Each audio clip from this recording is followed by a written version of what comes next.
Hello students, কেমন আছো তোমরা? সামনে নির্বাচন, তোমরা সবাই জানো। এই নির্বাচনের পরপরই তোমাদের ফার্স্ট সেমিস্টারের পরীক্ষা হওয়ার সম্ভাবনা তীব্র, অর্থাৎ হতে পারে, হবেই হবে এরকম একটা ধরে রাখো।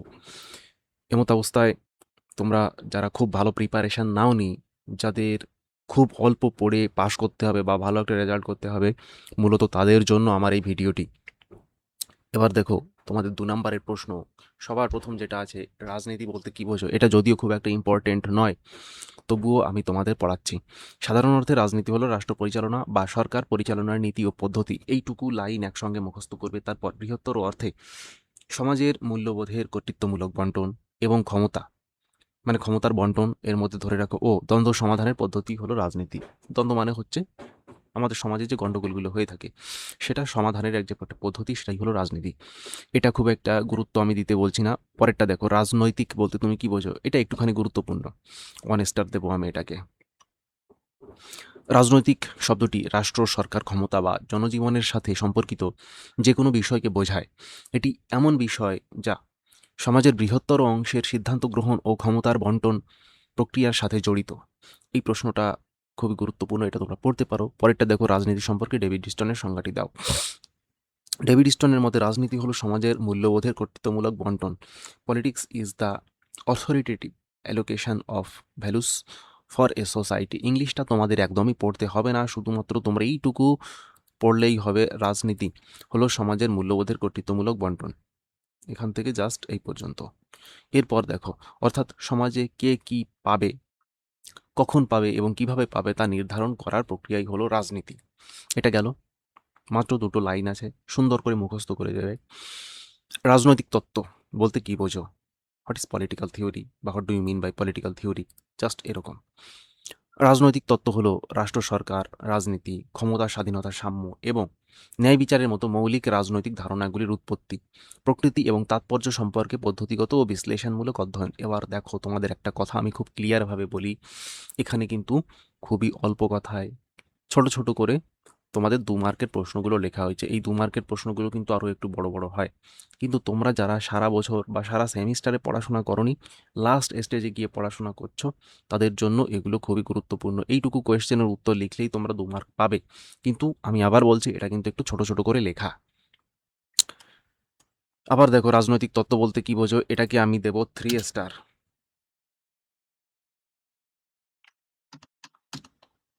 3 স্টার দিয়ে দিলাম। এটা সবথেকে গুরুত্বপূর্ণ পরীক্ষা আসতে পারে বা আসার মতো মনে করো, একরকম আসবেই আসবে। রাজনৈতিক তত্ত্ব হলো রাষ্ট্র, সরকার, রাজনীতি, ক্ষমতা, স্বাধীনতা, সাম্য। এইভাবে 3টে করে মুখস্থ করবা, সব থেকে ভালো হবে। সাম্য এবং ন্যায় বিচারের মতো মৌলিক রাজনৈতিক ধারণাগুলির উৎপত্তি, প্রকৃতি এবং তাৎপর্য, এইটুকু একসঙ্গে পড়বে। উৎপত্তি, প্রকৃতি, তাৎপর্য এই সম্পর্কে কি করে? পদ্ধতিগত ও বিশ্লেষণমূলক অধ্যয়ন করে বা বিশ্লেষণমূলক অধ্যয়ন। 5 নাম্বারটা দেখো, রাজনৈতিক তত্ত্বের গুরুত্বের বা প্রাসঙ্গিকতার 2টি কারণ উল্লেখ করো। 2টি কারণ, একেবারে সোজাসাপটা উত্তর।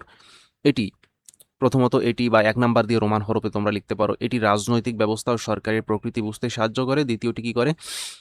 হুম, রাজনৈতিক ব্যবস্থা ও সরকারের প্রকৃতি, মানে সরকার কেমন হবে, কি দিয়ে কি। সরকারের প্রকৃতি বলতে যেমন ধরো এককেন্দ্রিক সরকার, যুক্তরাষ্ট্রীয় সরকার, গণতান্ত্রিক সরকার, সমাজতান্ত্রিক সরকার, এইরকমভাবে। তারপর দেখো, দ্বিতীয়ত কি আছে? এটি স্বাধীনতা, সাম্য এবং ন্যায় বিচারের মতো ধারণাগুলির অর্থ স্পষ্ট করে, নাগরিকদের তাদের রাজনৈতিক অধিকার সম্পর্কে সচেতন করে। নাম্বার 6 দেখো, রাজনৈতিক তত্ত্বের 2টি বৈশিষ্ট্যের উল্লেখ করো। প্রথমত, এই যে রাজনৈতিক তত্ত্বের 2টো বৈশিষ্ট্য আছে, এটাও কিন্তু খুবই গুরুত্বপূর্ণ। এই 2টো কোয়েশ্চেন খুব গুরুত্বপূর্ণ। দেখো, আমি এটাও 3 স্টার দেবো। পরের কোয়েশ্চেন, রাজনৈতিক তত্ত্বের 2টি গুরুত্ব, এটাও আমি 3 স্টার দেবো। প্রথমত কি, এটি তথ্যভিত্তিক এবং মূল্যভিত্তিক উভয় দিক থেকেই আলোচনা করে। দাঁড়াও 1 মিনিট। রাজনৈতিক তত্ত্বের 2টি বৈশিষ্ট্য উল্লেখ করে। প্রথমত, এটি তথ্যভিত্তিক এবং মূল্যভিত্তিক উভয় দিক নিয়েই আলোচনা করে। অর্থাৎ কে? রাজনৈতিক তত্ত্ব। তোমরা এখানে কি লিখবে? রাজনৈতিক তত্ত্ব, তথ্যভিত্তিক রাজনৈতিক তত্ত্ব, তথ্যভিত্তিক এবং মূল্যভিত্তিক উভয় দিক নিয়েই আলোচনা করে। দ্বিতীয়ত, রাজনৈতিক তত্ত্ব কি করে? এটি রাষ্ট্রবিজ্ঞানের মৌলিক ধারণাগুলি বিশ্লেষণ করে এবং সমাজের রাজনৈতিক সমস্যাগুলির যৌক্তিক সমাধান খোঁজে। 6 নম্বর প্রশ্ন গেল। পরেরটা দেখি কি আছে আমাদের, রাজনৈতিক তত্ত্বের অবনমনের 4 জন প্রবক্তার নাম। এবার দেখো, এই কোয়েশ্চেনটাও গুরুত্বপূর্ণ, এটাকে আমি 1 স্টার দেব। রাজনৈতিক তত্ত্বের অবলম্বনের 4 জন প্রবক্তা হলেন ডেভিড স্টোন, 1 নম্বরে আছে রবার্ট ডাল, তারপর পিটার লাসলেট এবং সবশেষে আলফ্রেড কোবান। এই 4 জন প্রবক্তার নাম লিখে দিলে হয়ে যাবে। পরেরটা দেখো, সার্বভৌমিকতার একত্ববাদ মনিজম ও বহুত্ববাদের দুটি মূল পার্থক্য লেখো। প্লুরালিজম। এবার দেখো, এই কোয়েশ্চেনটা তোমাদের সরাসরি আসতে পারে, এটাকেও আমি 3 স্টার দেব। দেখো কি আছে, ক্ষমতার বিভাজন এবং রাষ্ট্রের অবস্থান, এই দুটি দিক দিয়ে আমরা দুটি পার্থক্য তৈরি করব। একত্ববাদ মনে করে সার্বভৌমিকতা অবিভাজ্য ও চরম ক্ষমতা যা কেবল রাষ্ট্রের হাতে থাকে। অন্যদিকে বহুত্ববাদ কি মনে করে, সার্বভৌমিকতা বিভাজ্য এবং এটি সমাজের বিভিন্ন সংঘাতের মধ্যে বণ্টিত থাকে। পরে দেখো, পরেরটা আমাদের রাষ্ট্রের অবস্থান। একত্ববাদে রাষ্ট্রই হলো চরম ক্ষমতার অধিকারী, কিন্তু বহুত্ববাদে রাষ্ট্রকে সমাজের একত্ববাদ কি বলেছে, চরম ক্ষমতার অধিকারী রাষ্ট্র। বহুত্ববাদ মনে রাখবে এই যে ক্ষমতা, এটাকে কিন্তু সব থেকে চরম বলে মনে করে না, অর্থাৎ এর বাইরেও বা এর থেকে উপরে বা নিচেও কিছু একটা আছে। রাষ্ট্রকে সমাজের অন্যান্য সংঘের মতো একটি সাধারণ সংঘ হিসাবেই গণ্য করা হয়, অর্থাৎ রাষ্ট্রকে এমন কোনো ক্ষমতা দেওয়া যাবে না যাতে রাষ্ট্র তার নিজের জনগণের উপরেই অত্যাচার করতে পারে। রাষ্ট্রের সংজ্ঞা দাও। অধ্যাপক গার্নারের মতে এই রাষ্ট্রের সংজ্ঞা, এটাও আমি এমন স্টার দেবো, খুব একটা গুরুত্বের খাতা এটা রাখলাম না। অধ্যাপক গার্নারের মতে রাষ্ট্র হলো এমন একটি জনসমাজ যা নির্দিষ্ট ভূখণ্ডে স্থায়ীভাবে বসবাস করে, বহির্শত্রু নিয়ন্ত্রণ থেকে সম্পূর্ণ বা প্রায় মুক্ত, এবং যার একটি সুসংগঠিত সরকার আছে, যে সরকারের প্রতি অধিকাংশ অধিবাসী স্বভাবতই অনুগত। সেটি হলো রাষ্ট্র। বা এখানে অধ্যাপক গার্নার কি বলেছেন, রাষ্ট্র হলো এমন একটি জনসমাজ। গার্নার রাষ্ট্রকে জনসমাজের সঙ্গে তুলনা করেছেন বা জনসমাজ বলেছেন, এটা মনে রাখবে। এরপর দেখো 10 নম্বরের কোয়েশ্চেন আমাদের কি, জাতি ও রাষ্ট্রের মধ্যে দুটি মূল পার্থক্য লেখো। এটাকেও আমি 1 স্টার দেবো, অতটা গুরুত্বের খাতায় রাখছি না, কিন্তু আসতে পারে, এটা বলে রাখছি। ভূখণ্ড ও সার্বভৌমিকতা। আর পরেরটা কি আছে, ক্ষমতার ভিত্তি।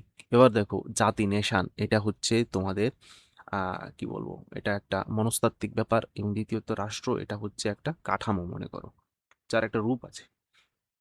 ভূখণ্ড ও সার্বভৌমিকতার ক্ষেত্রে রাষ্ট্র গঠনের জন্য নির্দিষ্ট ভূখণ্ড সার্বভৌম ক্ষমতা অপরিহার্য, কিন্তু জাতির জন্য নির্দিষ্ট ভূখণ্ড বা সার্বভৌম ক্ষমতার প্রয়োজন নেই। এটি মূলত একটি মানসিক ও সাংস্কৃতিক ঐক্যবদ্ধতা।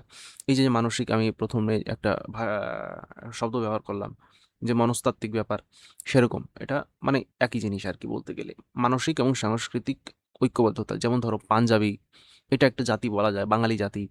আবার অল ওভার ইন্ডিয়ান, সমস্ত ভারতীয় একটা জাতি। এই জাতিটা বিভিন্নভাবে তৈরি হতে পারে, কিন্তু একটা রাষ্ট্র হতে গেলে তার কি কি লাগবে, নির্দিষ্ট ভূখণ্ড লাগবে, জনগণ লাগবে, সরকার লাগবে, সার্বভৌমিকতা লাগবে।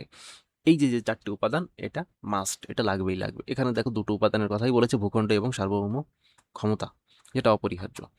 পরেরটা দেখো, ক্ষমতার ভিত্তি। রাষ্ট্রের প্রধান ভিত্তি হলো আইন ও বল প্রয়োগের ক্ষমতা, যেটা একমাত্র রাষ্ট্র পারে। জাতির কিন্তু এই ধরনের কোনো ক্ষমতা নেই। জাতির ভিত্তি হলো মানুষের পারস্পরিক আবেগ, ঐতিহ্য ও ঐক্যের অনুভূতি। এবার ঐক্যের অনুভূতি বলতে তোমাদের আমি যেটা একেবারে সহজ ভাষায় বোঝাচ্ছি, যখন মানুষ মনে করবে যে আমরা এক এবং ওরা আমাদের থেকে আলাদা, অন্যরা বাদ বাকি যারা তারা আলাদা, এই যে একটা ব্যাপার, এই ধরনের ব্যাপার যখনই আসবে তখন মনে রাখবে যে একটা জাতিগত